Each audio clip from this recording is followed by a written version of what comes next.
Lesson 5. The Year of the Elephant.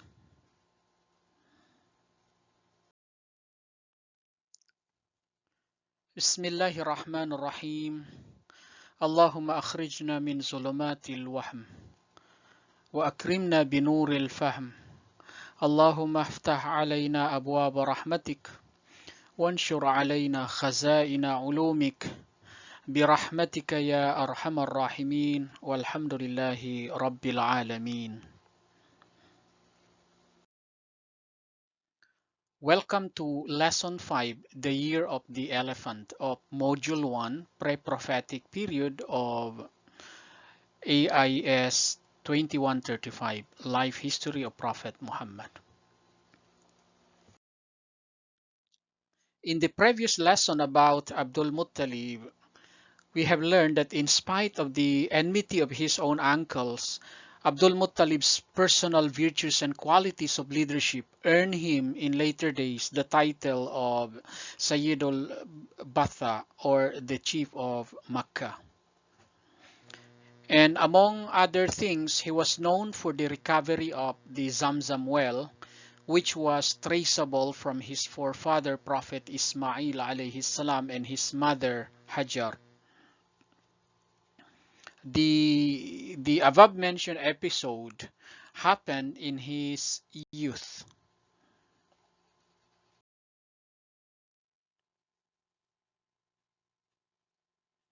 Now we come to the most important event of his life, which took place just 8 years before his death. By then he was the patriarch of the Quraysh tribe. You can see here in the map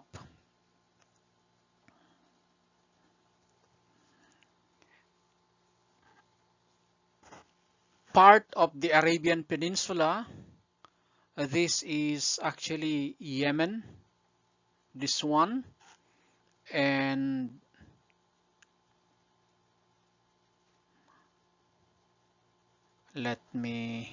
okay, I want the round, I think this one. Oh,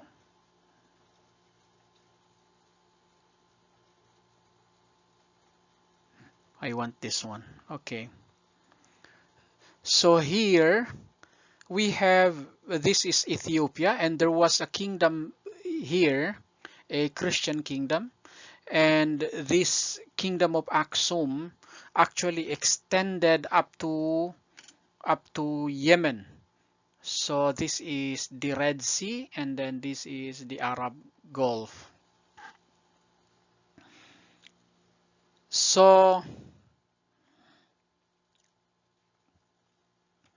the Arabian governor of Yemen, Abraha al-Ashram, envied the reverence in which the Kaaba was held by the Arabs. In the map, Makkah is more or less located here. This is Yemen, and then this is today's Saudi Arabia now. This part, a bigger one. So the Ethiopian governor was actually envied the reverence in which the Kaaba was held by the Arabs. Just imagine, pilgrims would come and go to the Kaaba to perform pilgrimage. So being a staunch Christian, he built a big cathedral in Sana'a.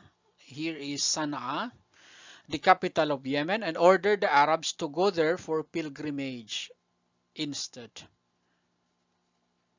The order was ignored. Not only that, someone entered the cathedral and made it unclean.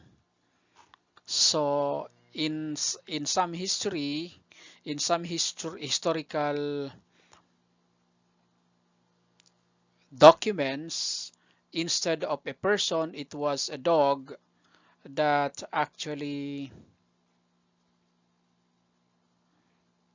was responsible for this incident.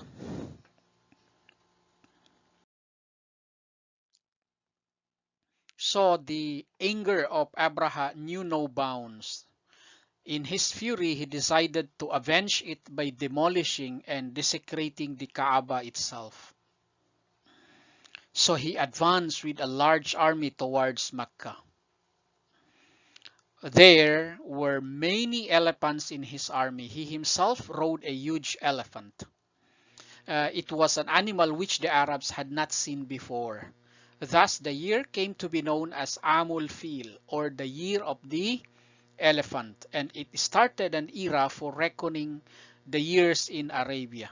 And this reckoning remained in use until the days of the second caliph, upon the suggestion of the fourth caliph on using the hijrah as the start, as the basis of the reckoning.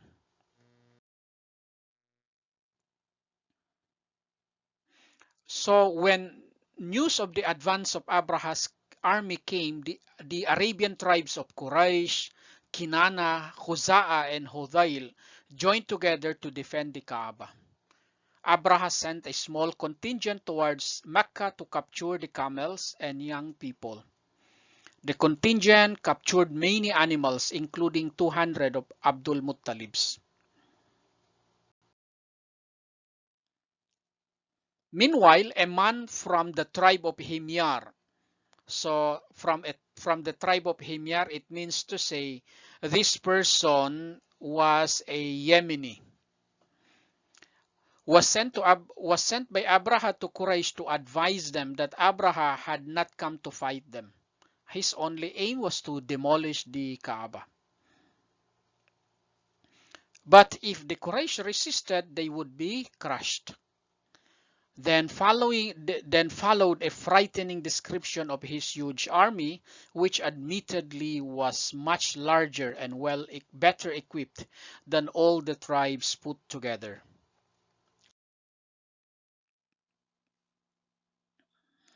Abdul-Muttalib replied to this ultimatum in these words: "By Allah, we do not want to fight him.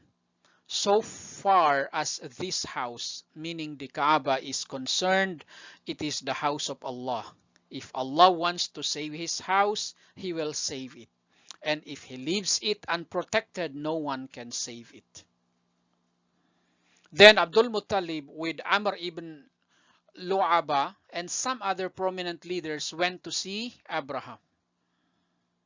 Abraha was informed beforehand of the prestige and position of Abdul-Muttalib.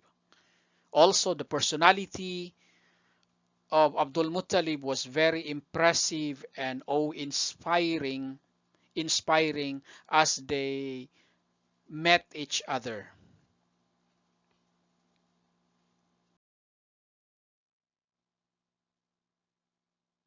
When he entered Abraha's tent, the latter rose from his throne, warmly welcomed him, and seated him beside him on the carpet. During the conversation, Abdul-Muttalib requested him to release his camels. Abraha was astonished. Why? He said, meaning Abraha said, "When my eyes fall upon you, I was so impressed by you that had you requested me to withdraw my army and go back to Yemen, I would have granted that request. But now I have no respect for you. Why? Here I have come to demolish the house which is the religious center of yours and of your forefathers and the foundation of your prestige and respect in Arabia, and you say nothing to save it. Instead, you ask me to return your few camels back to you?"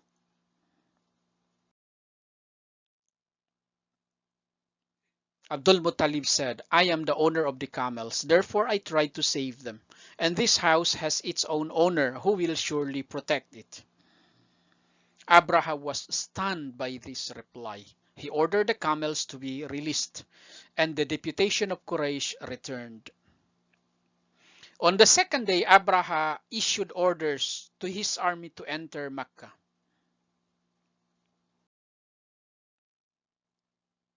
Abdul-Muttalib told the Meccans to leave the city and to seek refuge in the surrounding hills.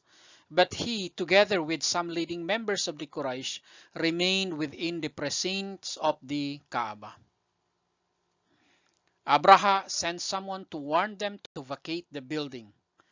When the messenger came, he asked the people who their leader was. All fingers pointed towards Abdul-Muttalib. He was again invited to go to Abraha, where he had a talk with him. Then he came out. When he came out, he was heard saying, "The owner of this house is its defender, and I am sure he will save it from the attack of the adversaries, and will not dishonor the servants of his house."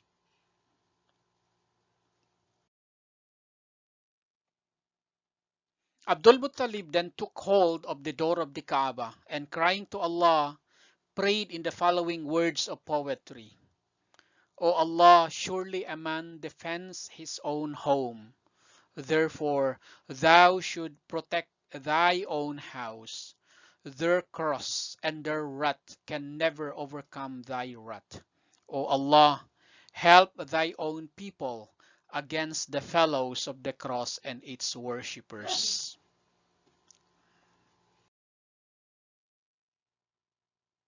Then he too went to the summit of the hill, Abu Qubais.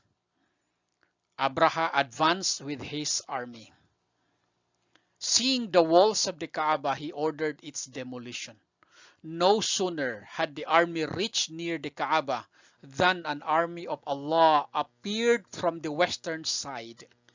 A dark cloud of small birds, known in Arabic as Ababil, overshadowed the entire army of Abraha. Each bird had 3 pebbles, 2 in its claws and 1 in its beak. A rain of the pebbles poured down from the birds, and in a few minutes the whole army was destroyed. Abraha himself was seriously wounded. He fled towards Yemen but died on the way.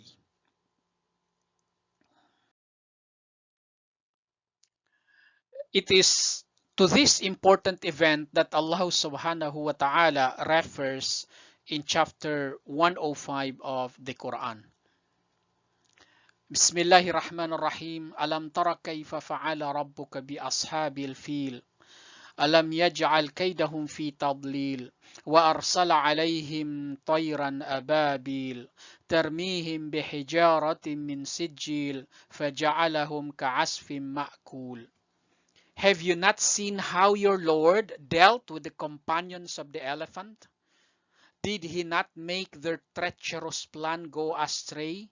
And he sent against them birds in flocks, striking them with stones of baked clay, min sijil. So he rendered them like straw eaten up. Suratul Fil.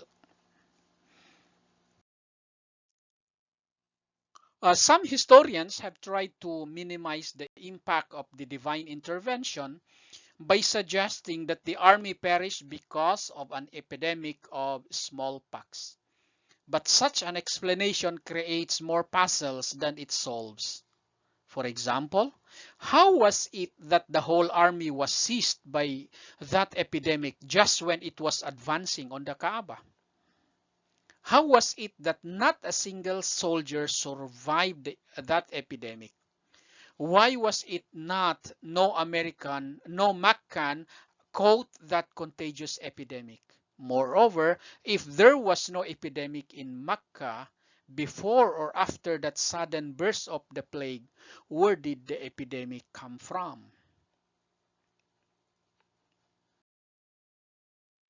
This epoch-making episode happened in 570 Common Era.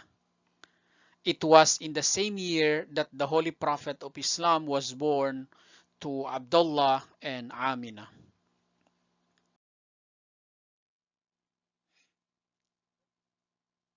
Next meeting, we will deal with lesson 6 about Abdullah. For more similar lessons, subscribe to Wayfaring with Mansoor channel. Wassalamu alaikum wa rahmatullahi wa barakatuh.